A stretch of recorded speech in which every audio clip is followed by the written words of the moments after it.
If you prefer to continue believing the history you were taught in school, stop this audio now and return to the official programming by the cultural editors. To explore a more plausible version of our past, stay with us. What we have been told about our history is not the truth, but instead carefully crafted lies that lead people down the wrong path in their search for knowledge. This deception has become the mainstream view of history, which was created to manage humanity's perception of what this world really is, and at the heart of it all, what humans really are. Are we entering the greatest revisionist period in modern times, and are we peeling the onion of the greatest lie about our common world history? The Tartary civilization encompassed most of the world we know today, from Russia, China, Africa, India, Australia, and New Zealand, to the North and South Americas. They have been swept from modern history books and were likely destroyed between the 19th and 20th centuries, along with many of the amazing buildings. The Bolshevik Revolution, World Wars I and II, and all subsequent wars could have been used to erase most remnants of our true past. There are numerous documents proving that there were also giants amongst us. The people of Tartary were destroyed by the same advanced technology that controls our weather today. They were flooded, firebombed, earthquaked, and likely had directed energy weapons used against them, and many of their bones are buried under our cities today.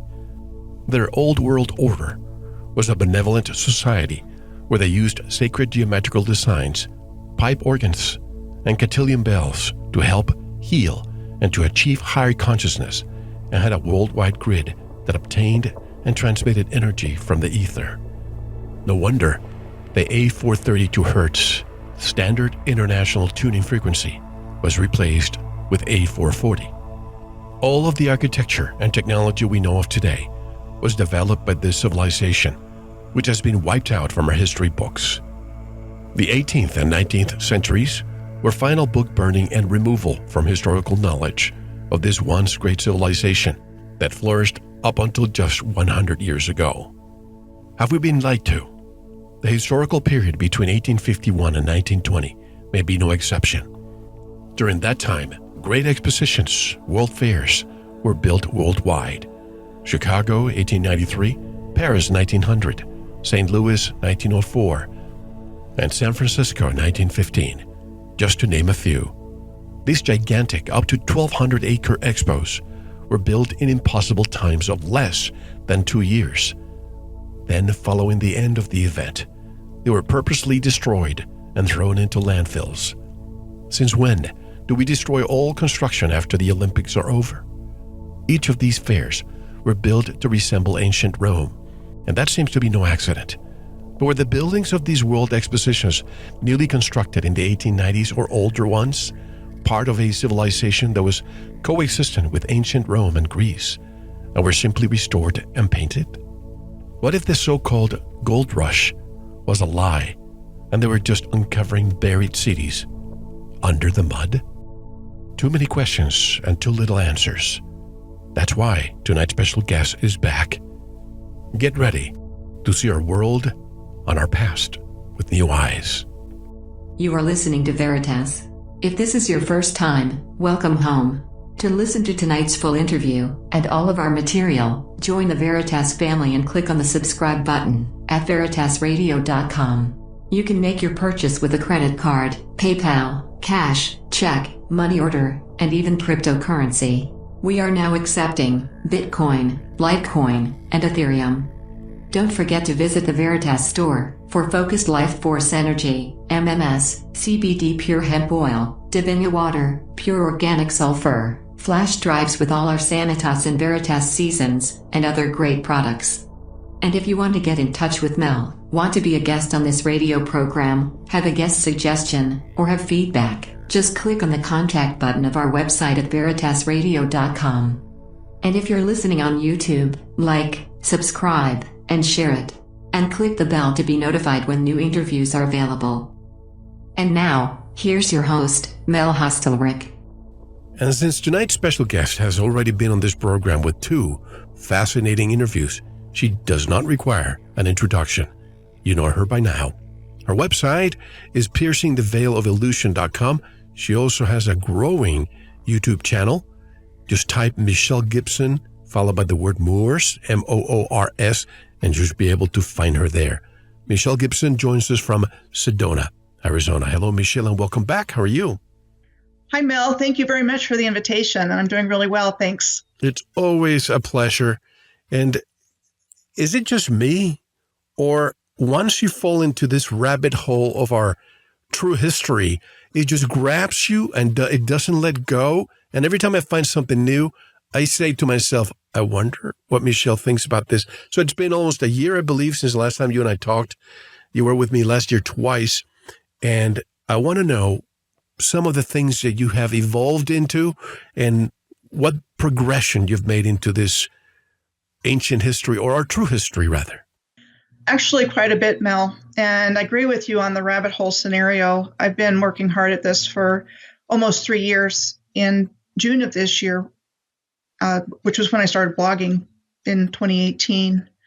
And I made one video. I was planning on making one video as my foundation piece, and somebody subscribed. And I thought, well, now I've got to start making videos. And I realized how easy it was to convert my blog posts into videos.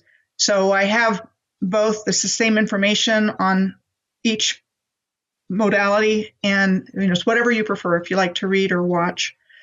But it's interesting because I feel like when you have a mission, the universe conspires to help you out. And because I've been delving into this intensively for so long, I know what to look for. I know where to look for it. And I always find what I'm looking for. And it's like the universe really wants this information to come back out. And it's something that I've been preparing for my whole life, in the sense that it seems like every life experience I've had has helped me put this puzzle together. And with that background and the ability to interpret in the information that I receive in a format that makes sense, it's like I go deeper and deeper with it all the time. And, thankfully, there's a lot of other researchers like myself that, even have just started doing it within the last couple of years, like I have. And, we're all kind of working at our different pieces of the puzzle and pinging off of each other and working hard on bringing this back to the light. And it needs to do so because what's taken place here on Earth should never have happened. Maybe there's a reason in the cosmic picture that it's been allowed to happen.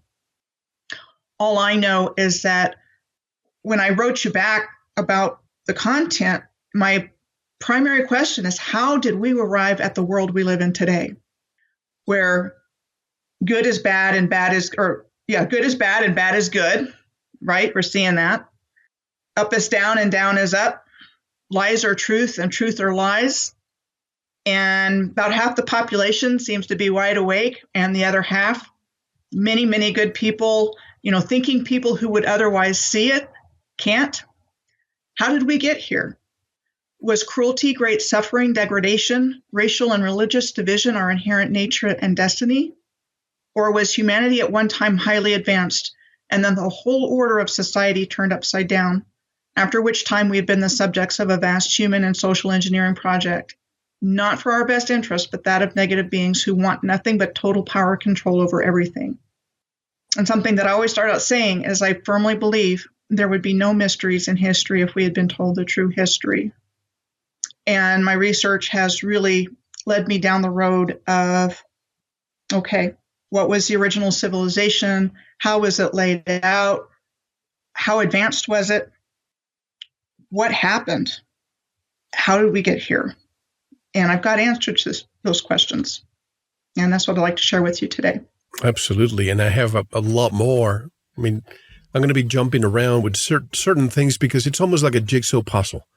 Every time you and I probably bump into something, there's like a huge wall, and we drop these little pieces, and you start seeing clearly, although I'm not there yet. But for example, the so-called Great Fires.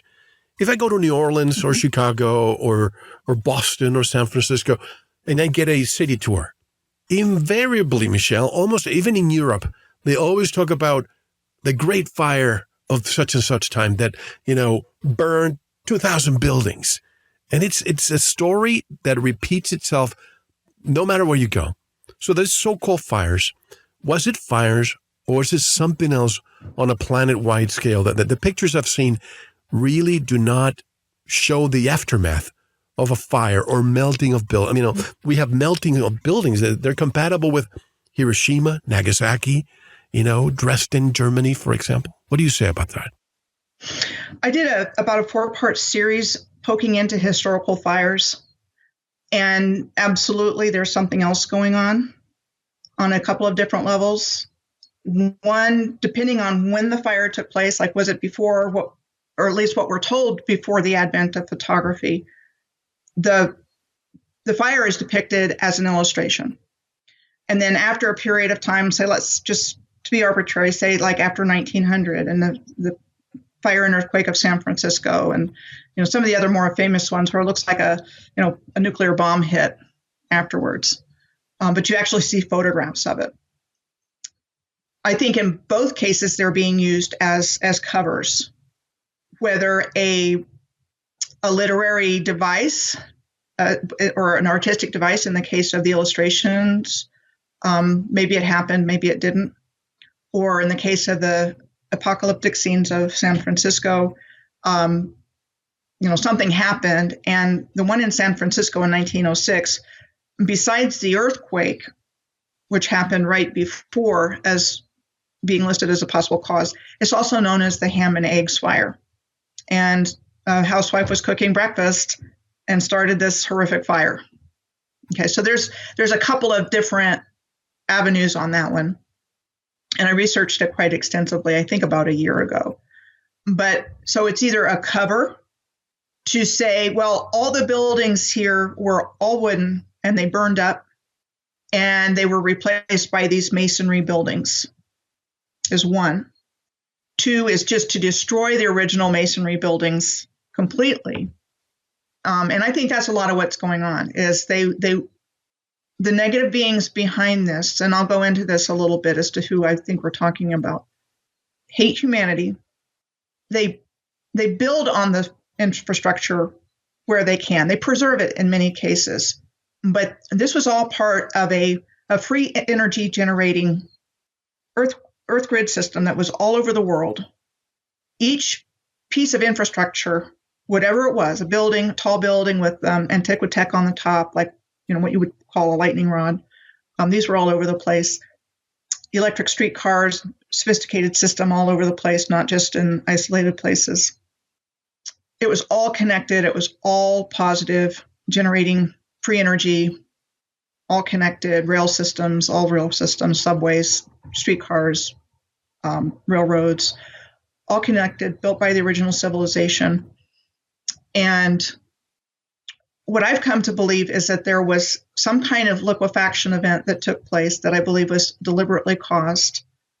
There's different opinions on what caused that cataclysm.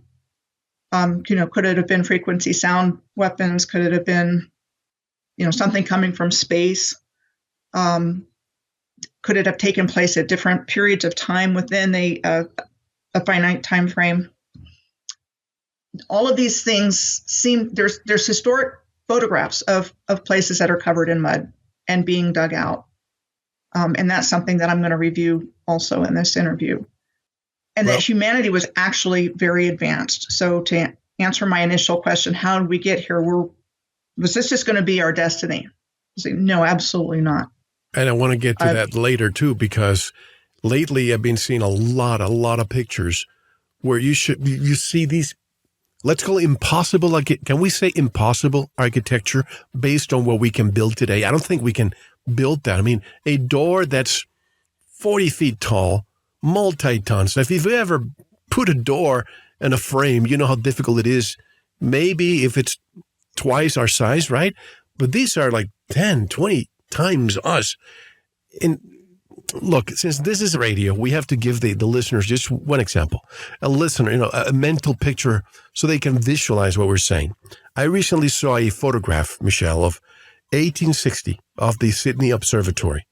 We're told the observatory was built in 1858. But when you see the photo, you can really see how weathered the structure is. Did buildings weather faster in the 19th century? I don't think so. And there are examples of observatories like Sydney all over the earth, still standing. The ancient civilization, they were master astronomers, master builders, master hydrologists, knew where they were in time and space, knew why they were here.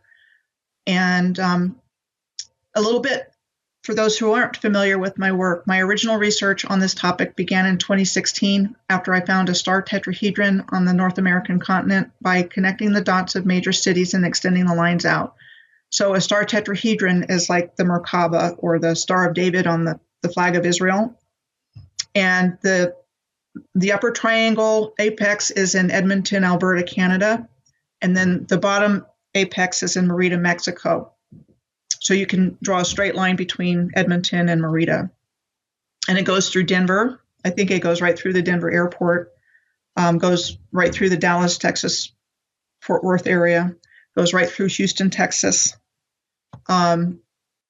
Houston Space Center is on it. There's actually an Oklahoma spaceport that's pretty much on it. Are you still there? I'm here. Can you hear me? Oh, yeah. I wasn't sure if you took a pause or if I can jump in. Sure. Okay. So, again, I'm going to be jumping with different things. I see a lot of pictures, too, of what looks like a fireplace. But I never see fireplace logs in any of these images. Imagine you go into someone's house, someone's home or a building, and you see this, what looks to be a fireplace, but there's nothing there. Usually they have two metal rods in front of them. What is that, Michelle? I've seen those pictures, and I've seen researchers looking into that kind of thing. And there was some kind of advanced tech going on with these old buildings that when this takeover happened, they turned them into fireplaces. They needed to warm up somehow. They were there. But, like you say, there's that kind of evidence, and just that there's a lot more going on, and that when the reset took place and when society was restarted or civilization was restarted, let's say, they had to make whatever was available work for what was needed. And a favorite example of mine is like with streetcars. So around the 1850s, you see a lot of streetcars being pulled by mules in cities. And then somewhere around, between, let's say, the 1870s and the 1890s, they started to get electrified. And so the scientists of the day that we learn about, the ones that are behind this amazing technology, we're told, I think they were figuring out how to re-electrify the streetcars. They got the streetcars electrified and running, I would say probably from what I can see in major cities. But these streetcars used to be everywhere, suburbs, you name it. There wasn't one particular place. And then by the time that Henry Ford invented the whole assembly line concept of building cars for the rollout of the Model Ts for everybody to buy, and the development of buses and so forth, these streetcar lines started to be retired within 25 to 30 years after Ford did his thing with mass transportation. So from that point on, streetcars were out, except in a very, very few places. So if you want to believe the history that we're told, that somehow they put in all of this effort to build these streetcar lines. And then, so with technology, what technology do they have in the, mid to late 1800s to be able to do this in the first place? And the same thing with a lot of other things. They're going to go through the effort of putting them in and then start tearing them out within 50 years. And it just seems like they wanted them gone so they could corner the market on automobiles and gasoline and make us dependent on fuel. And, you have to pay somebody for it instead of these streetcar systems that probably more than likely were run by free energy. And I give that example because I know that better than the fireplace example. But I think that's what was going on is what became the controllers of the earth, the ones that took everything over, had to make things function in order to rebuild this new world, this new society that they ingrained themselves in from the beginning of this reset, so that they could take everything over, which they did. That's what we're extricating ourselves from now, is they got into every aspect of society, and they've been, bringing in money hand over fist. That's why they're so rich. And I want to discuss that later, the part about building something to destroy it later. That's the example of the World Expos. But I forgot to say something. I meant to say the impossible architecture. I've seen so many incredible images, a city, and you see this statue. You can only see the foot of the statue, and the people are next to it, maybe reaching the ankle of the statue. Incredible. But you see these massive buildings with massive doorways, and maybe you see one person walking the street or two. You would think that by having so many of these buildings. Mel? Yes, can you hear me? I lost you. Can you hear me? There you are. Now okay. I can hear you. All right. Not sure, but I don't know if you got what I was saying, that you see these massive buildings and streets, but the streets are totally empty. You would think the streets would be bustling with people. Why do you think that is? There was a reset. You can find pictures of Paris like that. You can find pictures of Athens like that. St. Petersburg in Russia. Those are the ones that come to the top of my head. Right. Massive buildings, hardly anybody in the streets. And a lot of people, have collected those pictures just to say what's going on here. It's like there's something staged. And that's another thing. I find these really spooky looking pictures with these guys with bowler hats on, and just each photo I found like that, it's like it's being staged for some reason, like they're doing something. They want to show it off.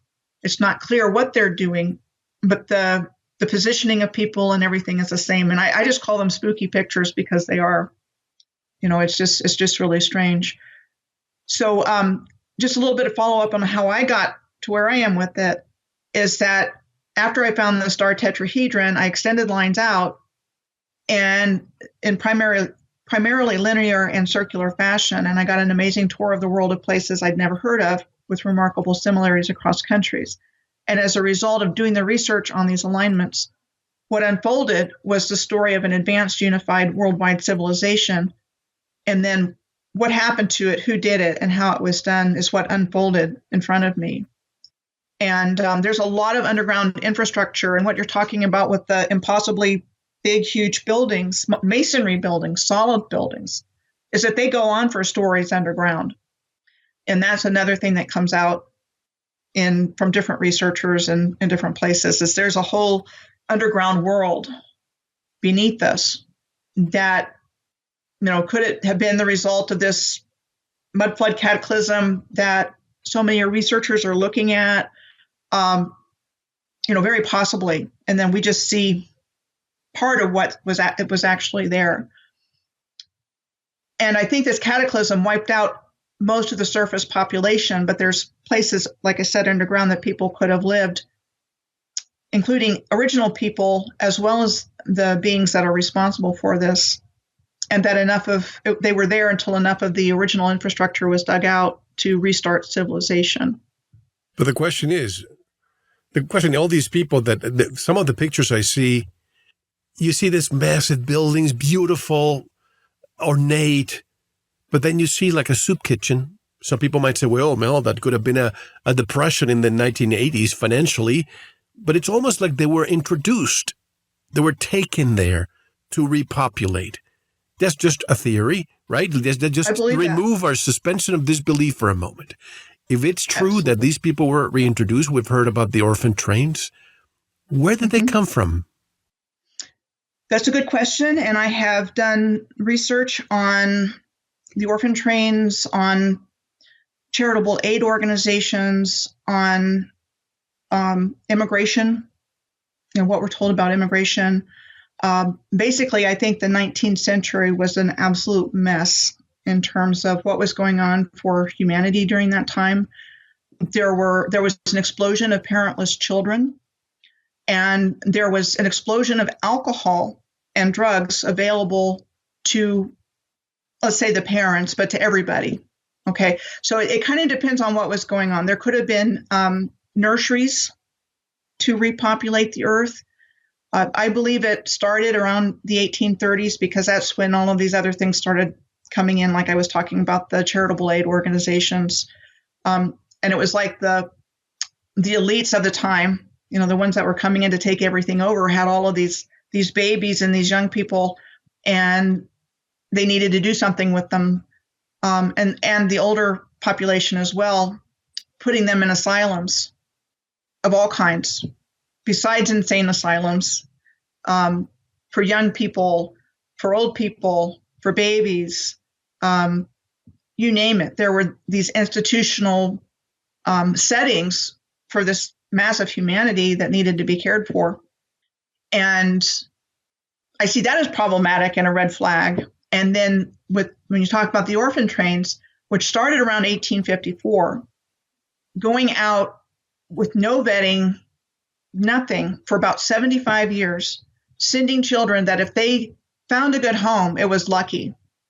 The rest of it, they would have, they would go to the theater or whatever in a town, and they would just stand up there kind of being paraded in front of the public. And I see that as early child trafficking. That's really the only way I can interpret what was going on, because it sounds an awful lot like what's going on now. You just read my mind. These homeless children. What happened at the border, what allegedly may have happened with this evergreen ship in the Suez Canal. I mean, who knows, right? But when you look at the history part of the orphan trains, then the question is, what happened to their parents? Either they didn't have any to begin with, or maybe the kids were, given to this effort. It was started by Charles Loring Brace. It was supported by elite families like the Astors. So you're starting to get into the 13 bloodline names when you start peeling back the onion on this whole thing. My belief is that negative beings were behind all of this and have executed and implemented an elaborate multi-generational plan. And it's comprised of fallen angels, reptilians, archons, other negative extraterrestrial races with a negative agenda towards humanity, creator, and creation. And they've all been interfering on Earth. And a lot of the stuff that I have to cover will absolutely point a finger that, I think World War III started 40 years ago, and it's been against humanity. And I just did a great deal of research. Started a series called Seeing the World with New Eyes since 1945. And I've looked at 1945 to 1960, 1961 to 1980. I just finished 1981 to 2000, and I want to go through that because I graduated from high school in 1981. All hell broke loose in 1981, and it hasn't stopped. And I'm talking airplane crashes, hijacking, suicide bombings, shipwrecks, bombs, you name it. And it's been against innocent people. And I think this has all been to traumatize us and terrorize us, and that it's not normal at all. That, this isn't just humanity. There's something going on to fund this, to create this terror. And that's part of the equation, I think, as to how we got to this place where we are now. I think we're seeing it unfold with what the end game was. And it's not good for humanity, but what's good is that we're waking up. It's interesting you're saying all of this. I was in 8th grade in 1981, and we had a teacher who always said, we have to bring the Sunday paper so we can discuss it on Monday. And I remember the amount of turmoil around the world. And I used to be a curious kid. I used to read the newspaper all the time. But that particular year, now that you said that, I never registered. Why so many turmoils and hijackings, and the Middle East all of a sudden becomes a prevalent thing for wars. But before we continue, I remember our first interview. You mentioned the Moors were all over the place. So I have to ask you, was Tartaria really the Ottoman Empire? It was in that part of the world. So the Moorish civilization refers to ancient Lemuria. So this is an ancient civilization. And everything that I'm seeing points towards what I'm going to say was the fact that humanity was on a very positive timeline, co-creating actively to create what I would say is a paradise. And that the poem by John Milton called Paradise Lost was just that. Earth was a paradise, and these jealous, let's say fallen angels, because that's what it talks about in the book, but I think it's a bigger adversary than that. But, that's what I think is happening. It's an early form of predictive programming telling us what's going on. Satan and his fallen angels getting together and hatching a plot to, I'm trying to think of the word that I remember seeing, but basically to contaminate God's most favored creation, which was mankind, to get in there and mess everything up. And, again, how did we get to where we are now? How did we fall so far in our consciousness? And I definitely think it's been a long-term plan. And when I say that, I don't mean thousands of years. Maybe the plan was that long in the making, but I think the playing out of it is much more recent than that, because we're still using the infrastructure this ancient civilization built. I mean, everything was in harmony and in alignment with heaven and earth, and they were masters of sacred geometry, and everything fit together. And even amusement parks, what is called trolley parks back around the turn of the century in the United States, these amusement parks are at the end of trolley lines. I don't believe the people that said they built the trolleys built them. I think they were taking credit for them, and then these amusement parks were there. So did the original civilization build the amusement parks as well? And I do believe they did. And you talk about fires, not when we started, a lot of these trolley parks were just either ended in fire, or they were demolished, or they were abandoned. And I see them as integral parts of this whole system that was built by the ancient civilization. And by the way, I use the term Tartaria just to label it, because a lot of people are into this now, but it could be any name that could have been true. But were Tartarian cities here before colonization? And if so, was the story, if that is true, that we had all these buildings, and even I saw a picture the other day of Washington, D.C. and the Lincoln Memorial surrounded by just grass. Like if there's nothing else there before, and the people around it look all poor. So if that was it, and there were buildings here before the colonizers, was the colonization story, or the conquistadors story, was that made up then? I seriously question everything that we've been taught. I really do. I mean, I think from a certain point on, they're teaching us their history and what they want us to know.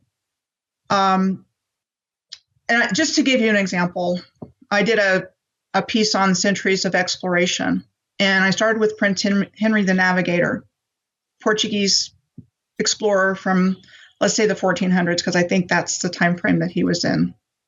And when I was looking up information about him, it said, there was really nothing from when he was alive, and nobody really thought much about him for like 300 years. And then in the 19th century, there were 2 books written about him by German authors and 2 books written about him by English authors. And so I think that's what we're talking about in a lot of the history that we've been taught, that I think a lot of the people that we know from in our history classes were actually fabricated and backfill to explain everything. Because I think the real story is this Tartarian civilization. It's better known as Tartarian, but the Tartarians were Moors, the barbarians were Moors, the Washita were Moors, the Persians were Moors. And when I say Moor is Lemurian, Mu, going far back in time, and it also ties into the tribes of Israel. It's all connected, and we've been taught it's all separate, but it's not. It's all connected. And it gets really, really confusing because of the hatchet job that was done to erase this original history and then create a new history to put on top of it to explain everything. So with these buildings that you're talking about, you can look it up. There's an architectural firm. There's a date. There's a date engraved on a cornerstone. There's blueprints or whatever, making it look like, this is who did it. But when you look at the quality of the building, the size, the columns, the Greek columns, Doric, Corinthian, in many cases being huge. You think of the Lincoln Memorial, the Jefferson Memorial. What they tell us, and I'll give you the example of the Lincoln Memorial because I know the dates off the top of my head. They tell us the Lincoln Memorial was built between 1914 and 1922. That's a story. 1914 was the beginning of World War I. And there's countless examples like that. If you look at, state buildings, state legislatures, courthouses, county courthouses, beautiful architecture, columns, how were we building this stuff with the technology we're told we had at the time? And that's a question I ask myself all the time when I do these research. It doesn't add up. And I welcome builders. I welcome architects from today's world to please write to me. Tell me how you would create even a fraction of these buildings. And sometimes I wonder, with World War I and World War II, if in reality the reason for those wars, and we know what we've been told, but what if that was also to erase some of this history and to just bomb the hell out of these buildings to the smithereens? So we are told, there was a building here before, but nobody would know 50, 100 years later. That's exactly what I see, Mel, in my research. The big world wars, Vietnam, Laos. I don't know how many people know that Laos is per capita the most bombed country in history. I didn't know that. Laos. Right next to Vietnam. Cambodia, yeah. Yeah, so the story is the Americans came over because of Pathet Lao communist forces that were operating out of Laos early in the Vietnam War. And so they came over and they perpetually bombed that little country, especially the Plain of Jars, which has massive stone jar. They look like jars. Who knows what they were used for. Why? Other than to destroy this original civilization. It's interesting you're saying this, Michelle. I think that's what was really going on. Yeah, it's interesting you're saying this, Michelle, because the very first guest that I had on this program was a professor who was an Air Force pilot who went to Vietnam, several tours there. And he told me that what really disappointed him, and that's why he was very disappointed after leaving the military, that when he was there, he knew where he needed to go. They could have won that war in a week. But he would go out there. His missions were to bomb certain things that had absolutely nothing to do with the war. And now what you're saying, it could be that all this ordnance was deployed and dropped into certain places to erase. Because if you see, not only Vietnam, but Angkor Wat in certain areas in Southeast Asia, there was just incredible structures there. So it seems that the common denominator in all these wars is to just eradicate all that stuff. Even we can speculate about Iraq, and supposedly they had a lot of ancient technology there of Stargate, and even the coast of Yemen is patrolled by many, many military of the world because under the sea, there's something really strange there. Your take on that? Oh, totally. I think, like I said, that humanity was very advanced. The civilization was very advanced. The timeline that we were on was hijacked by very negative beings with a control and power agenda against humanity. And they have just done a number on us, confused us, divided us. They hate the original civilization, but they profit off of it enormously. So they keep as much of it as they need for their own wealth. They destroy a lot of it, but they hate humanity and do not care about human life whatsoever.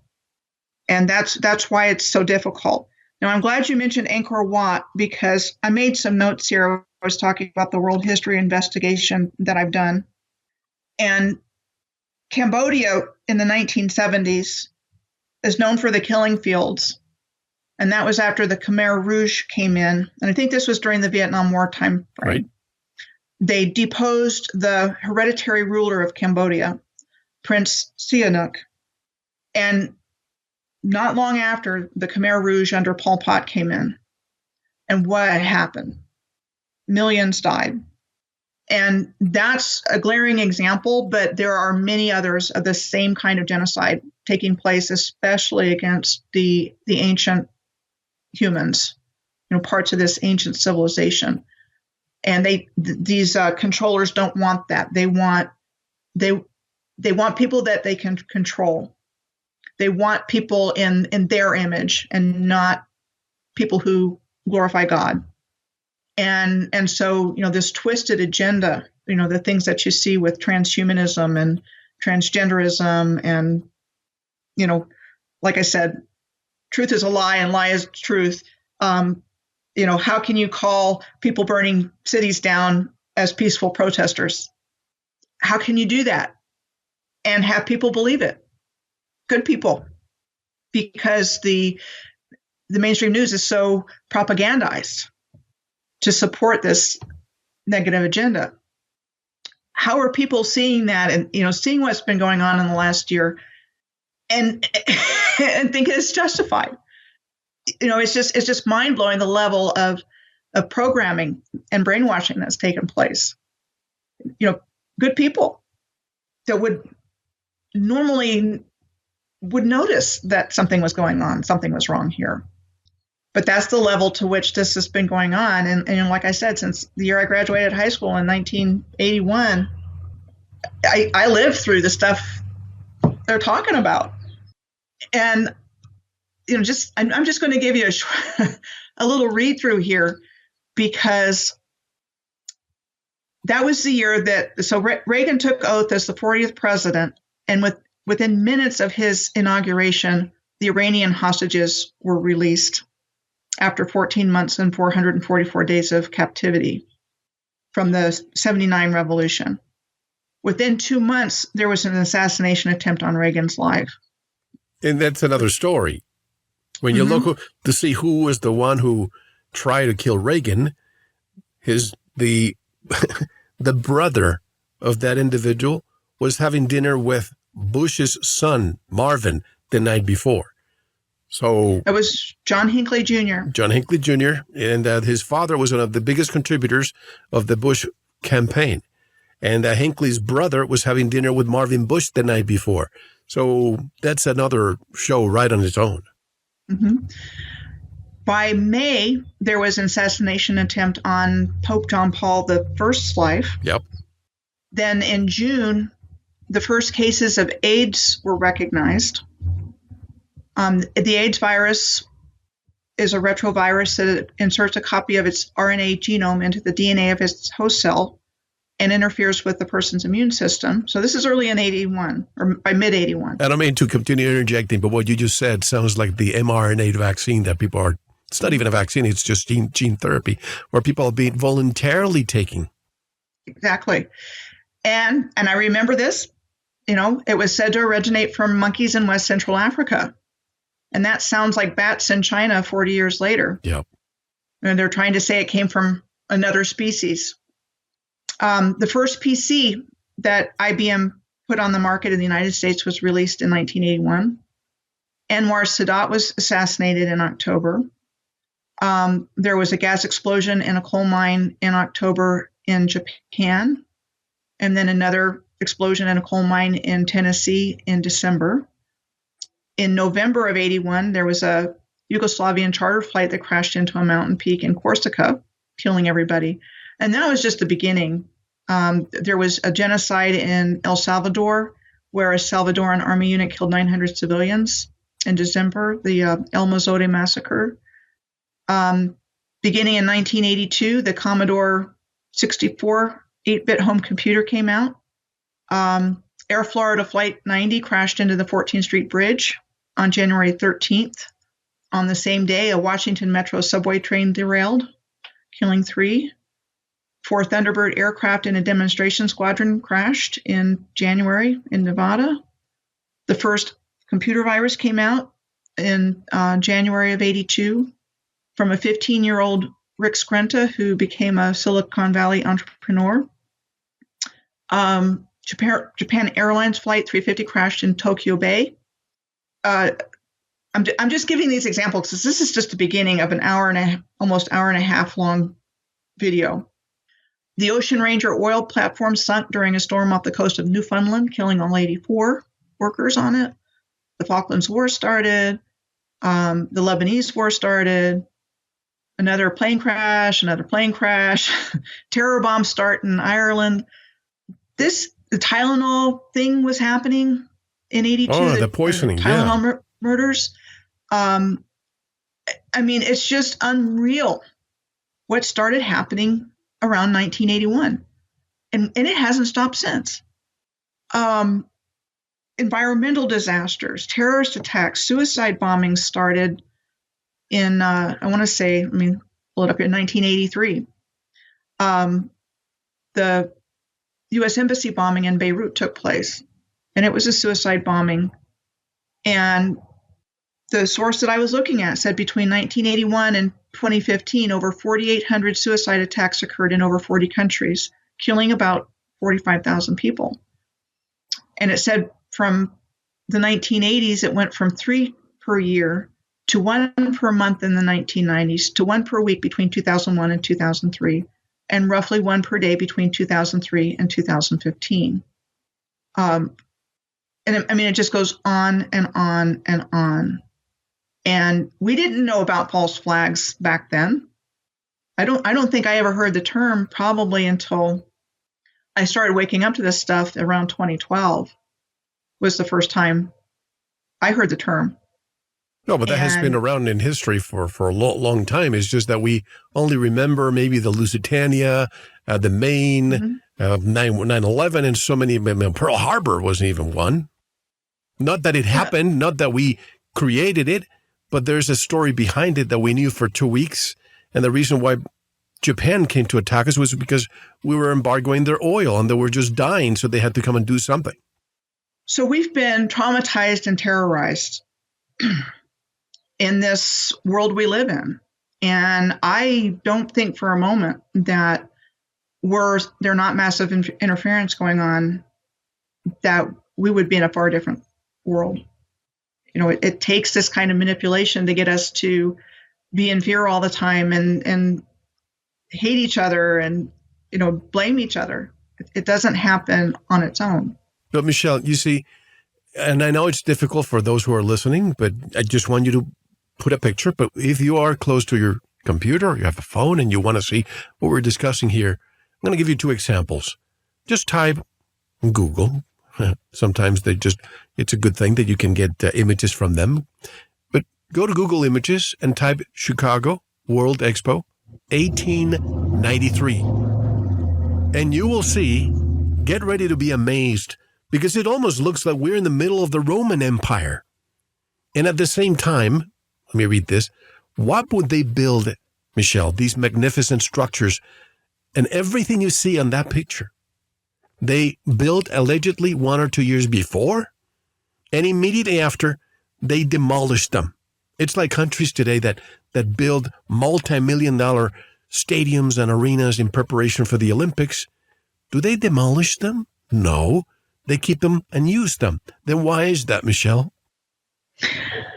They used the World Fairs to showcase the original civilization and the technology, and then they got rid of it.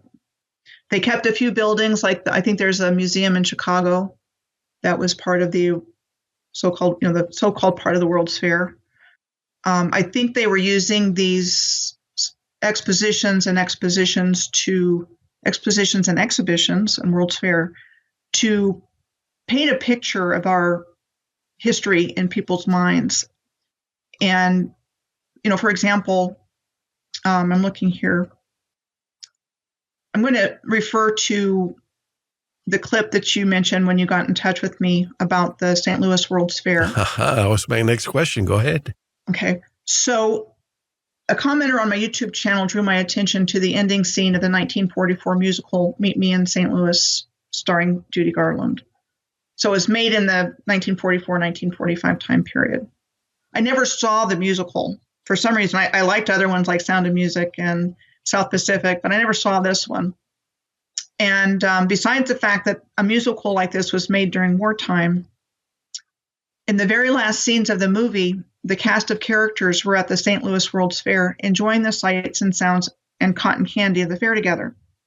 And then out of absolutely nowhere, with no context for it, the little girl, who was the youngest member of the group, in a very strange outburst, talked about big waves that flooded the city of Galveston, and when the water went back, it was muddy and full of dead bodies. And then I found out what the context was when I was putting together a video slideshow from photocopies a viewer had sent me of a book he had purchased about the 1904 St. Louis World's Fair. So there was a Galveston flood exhibit there. There's also a permanent one at Coney Island. And in different places, they wanted people to see this flood. And so it was staged with miniatures that were combined with murals to create a realistic look. There were boats and trains in Galveston. The sun was shining, electric cars passed through the streets, and then all was calm.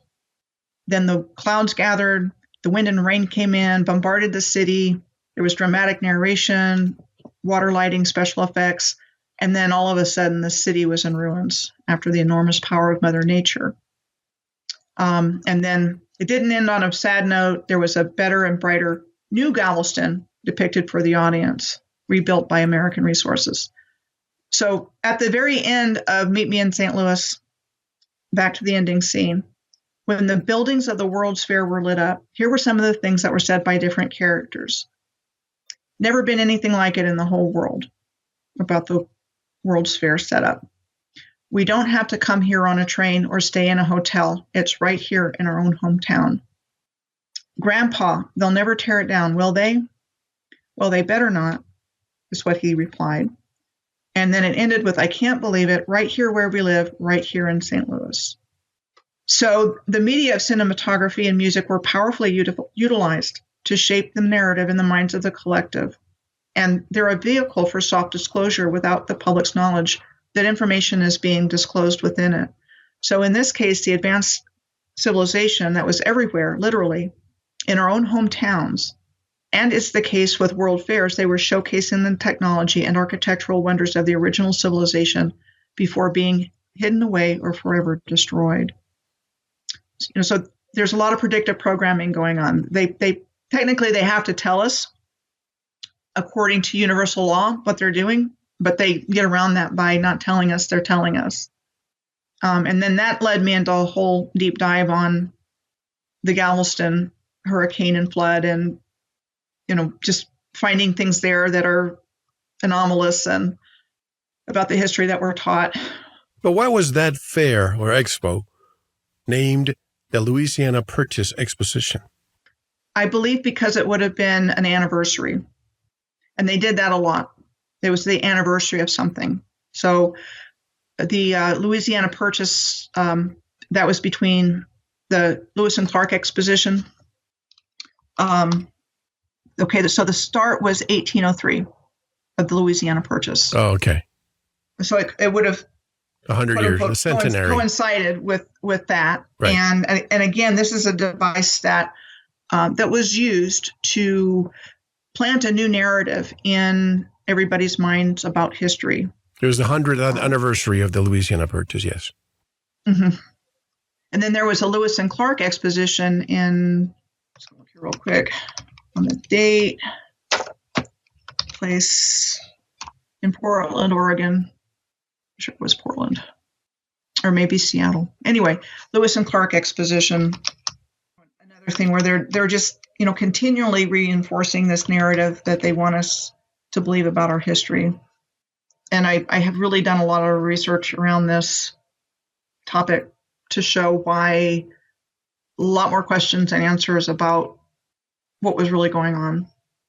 Well, there's a flip side to every story. You're saying that, and I agree, that I think they were just telling us, I mean, the Crystal Palace and the rest of it, showing us, displaying, showcasing what we had in the past. But what if world fairs were falsities and tools of indoctrination to program the population of what was coming in the next, say, 150 years? I mean, I remember I went to one, and obviously you cannot even compare to when I see these pictures of Chicago and St. Louis. It was 1984 in New Orleans, and I was perplexed because I love technology. And at the time, they showed AT&T, for example. They showed a computer. They showed how you, in the future, were going to be talking to people on the computer and doing all your purchases online. And that, to me, as a kid, is like, wow, this is your Jetson stuff. But it was telling us what was coming. Could it be that the same thing they were planning before of what was coming, but in a nefarious way? That's what I'm seeing, something along those lines. I was just looking up the Lewis and Clark Centennial Exposition was June 1st of 1905 in Portland, Oregon. But again, it was more of the same. And another piece of the human repopulation puzzle or something else going on was, have you heard of infantoriums? Infantoriums, no. Do you know what that would be? Doesn't sound good. No, not. So basically, starting in the late 1800s and going until about 1942, which actually coincides with the rise of Planned Parenthood. I'm looking babies at it. Newborn babies or premature babies in incubators were sideshow attractions at these fairs, exhibitions. There was one in St. Louis. There was one in Lewis and Clark. I think there was a permanent one at Coney Island. And it was a sideshow. And what we're told is that it was healthcare for these premature babies, that they weren't able to accommodate them in hospitals. So this Dr. Louis Cooney, I believe his name was, I want to say he was an Austrian, some kind of doctor. There's questions whether he was a real doctor or not. More like a sideshow. Anyway, those kinds of things were going on. And you'll see pictures if you Google infantorium of these rows of incubators with, people dressed up maybe as nurses or some kind of personnel standing around. But what was going on with that? And I speculate nothing good, like you said.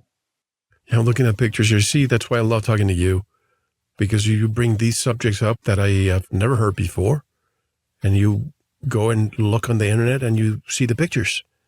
And you're right. Was that the advent of the baby incubator also coinciding with it? It was coincidental with it, yeah. And I don't really go into the dark side of things too much because that's really not what I'm focused on. I'm more interested in bringing out this original civilization, and now the history to bring us where we are now. But there's been a lot of targeting of children by these negative forces. There's something about children, and I think the terror of the innocents that they thrive on energetically.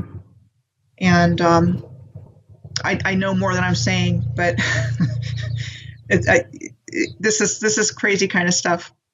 So we're told we come from mud, a primitive lifestyle, to ape, to the techno-slave nation that we're in today, and we've become a disposable society because we're so fragmented.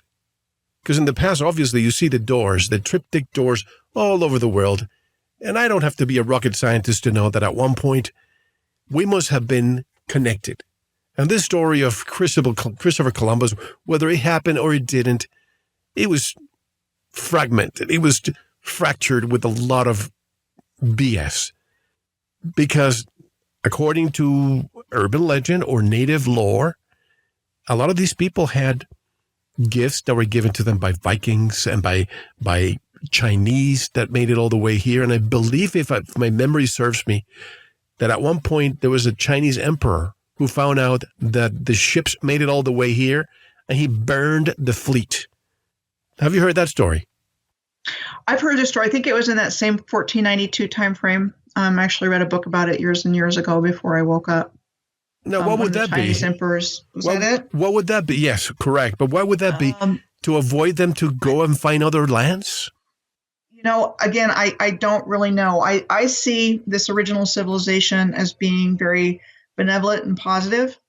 I don't think the degree of sophistication and integration of the infrastructure around the world would have been possible if people were fighting each other all the time.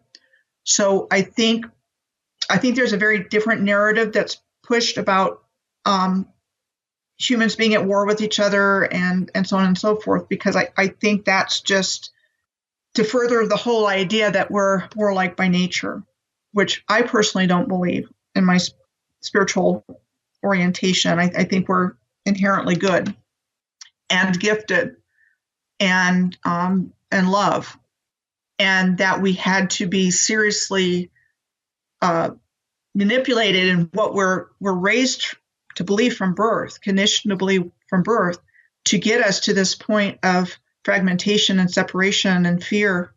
And I absolutely believe it's been done deliberately. This is all just incredible. It's not who we are. No, absolutely not. And from day one, I said, there's a history that has been hidden from us. All the stories of the Library of Alexandria being burned. Maybe it happened, maybe it didn't. Maybe somebody sequestered the information, but someone on this planet or plane knows the truth, and it's being hidden from us to their advantage. And we have to take a one and only break. When we come back, I want to go deeper. I want to discuss who was responsible for creating the new world from the old world. And also, giants. This is something that appears almost in every ancient book. And we talk about dinosaurs, we talk about giant lizards, but nowhere do we talk about giants. And if you look at the architecture, or the impossible architecture, if you had to look at it from a first perspective, if you asked a child that didn't know anything about history, and you showed them those buildings and the steps, the giant steps that you see all over the world, I bet you the child would say, those were made for giants. But of course, the cultural editors want to delete that from our psyche. How can people learn more about your work? Michelle, I have to congratulate you. I knew it the first time we talked, that you were going to be known. Your YouTube channel is growing. Now you are an educator at a platform. So why don't you tell us more about that too before we break? Okay, I'd love to. I was invited to be an educator and a publisher on a brand new intentional private membership association website called unguruyourlife.com. That's UNGURU life, LIFE.com. And I have exclusive content and special interviews on that website already, as well as a social media group. And I offer 3 courses right now in sacred geometry, and I have plans for more courses in the future. Right now, the site is being loaded with new educators, and it's down for maintenance, but it will be up in like next week on April 15th is the launch of what's called Phase 2. So that's one place to find me. And then Patreon, I have patreon.com/piercing the veil of illusion. And I was just a presenter at the 2021 Human Origins Conference, which was an online 3-day conference, and it was wonderful. I've got an interview coming up from that. And I talked about the same things, a lot of the same things I'm talking about now. Well, wonderful. This is scratching the surface every time. We scratch more and more. It's a huge onion, and you cannot expect that in 1 year you'll just get to the bottom of it. This is how sophisticated this deletion or editing of our true history is taking place right now. I'm here with Michelle Gibson, delighted to have her back again, and we have so much more in the next hour. This is Mel Hostelrick, and you are listening to VERITAS. Thank you for listening to the first part of this important VERITAS interview. To listen to the rest, and all of our material, proceed to the member section, or join the VERITAS family by subscribing. click on the subscribe button at veritasradio.com. You can make your purchase with a credit card, PayPal, cash, check, money order, and even cryptocurrency. We are now accepting Bitcoin, Litecoin, and Ethereum. Don't forget to visit the Veritas store for Focus Life Force Energy, MMS, CBD Pure Hemp Oil, Divinia Water, Pure Organic Sulfur, flash drives with all our Sanitas and Veritas seasons, and other great products. And if you're listening on YouTube, like, subscribe, and share it. And click the bell to be notified when new interviews are available. Now, proceed to the members section or subscribe to listen to the rest of the interview. You don't want to miss it. Thank you for listening to Veritas. Because you don't want to believe. You want to know.